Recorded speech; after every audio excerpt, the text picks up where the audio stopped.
Csökkent az eurozónában a tagállamok költségvetési hiánya az Eurostat szerint. Az államadósság viszont veszélyesen magas szintre, a GDP 92%-a fölé emelkedett tavaly.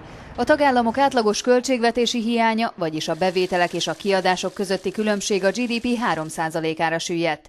Néhány országban azonban sokkal nagyobb a hiány. Szlovéniában a legmagasabb, a GDP 14,7%-a, Görögországban 2%-kal kisebb, Írországban és Spanyolországban pedig kicsivel 7% fölött van a deficit.